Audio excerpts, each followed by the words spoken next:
ওয়ালাইকুম আসসালাম আসসালামু আলাইকুম রহমতুল্লাহ বারাকাতুহু। ভাইয়া ভালো আছেন? বলেন। জি মাশাআল্লাহ। আলহামদুলিল্লাহ। হ্যাঁ, আমি জানতে চাচ্ছি যে আমরা যে ইশরাকের নামাজটা পড়ি, ফজরের নামাজটা পড়ার পর ওইখানে বসে থেকে যদি দোয়া দরুদ পড়ে নামাজটা পড়া হয় তাহলে হজ উমরার মতো সওয়াব। আর যদি আমি কোরআন পড়ি বা উঠে যাই জায়গা থেকে তারপরে যদি নামাজটা পড়ি তাহলে কি ওটা হবে কিনা? ইনশাআল্লাহ। জি, বারাকাল্লাহু ফিকুম। খুব ভালো কথা, প্রশ্ন। ইশরাকের সালাতের যদি পুরোপুরি ফজিলত হাসিল করতে চান, যেটা হাদিসে রয়েছে যে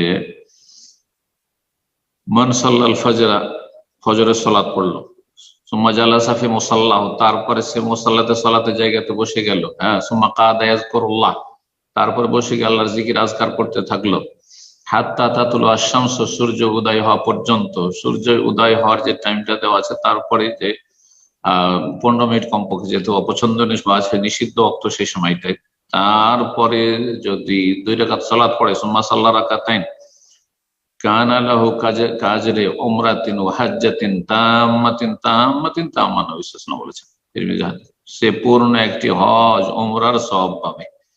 এখানে বেশ কিছু শর্ত। সে হচ্ছে ফজর সালাত পড়বে, জি, পুরুষরা জামাতে পড়লো ফজর সালাত, তারপরে 2 নম্বর হচ্ছে সেখানে মুসাল্লাতে বসে গেল, মহিলারা ফজর সালাত পড়লো নিজের মুসাল্লাতে, সেখানে বসে গেল, তারপরে বসেই থাকলো, আর বসে বসে এখানে জিকির আজকার করলো, এদিক সেদিক ঘরে অন্য সংসারের কাজে গেল না। আর তারপরে যখন সূর্য উঠলো তখন 2 রাকাত সালাত আদায় করলো। 2 রাকাত সালাত যদি আদায় করে তাহলে সেই ব্যক্তি হজ ওমরার সওয়াব পাবে। কিন্তু যে ব্যক্তি উঠে যাবে সেখান থেকে, হয়তো কিছু না কিছু কাজ আছে, স্বামীকে বিদায় করতে হবে, ছেলে মেয়েদেরকে মাদ্রাসা স্কুলে বিদায় করতে হবে সকাল সকাল, যেমন সৌদি আরবে আমাদের এখানকার পরিবেশের কথা বলছি, কোনো অসুবিধা নাই, এটা নফল কাজ।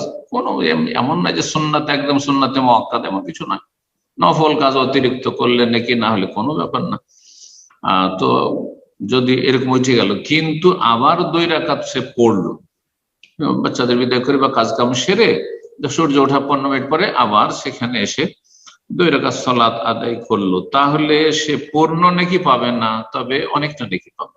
যতটা, এই যে শর্তগুলি রয়েছে কয়েকটি, যতটা পুরা করবে তত পূর্ণ নেকি পাবে, আর যত কম হবে তত কম নেকি পাবে ইনশাআল্লাহ।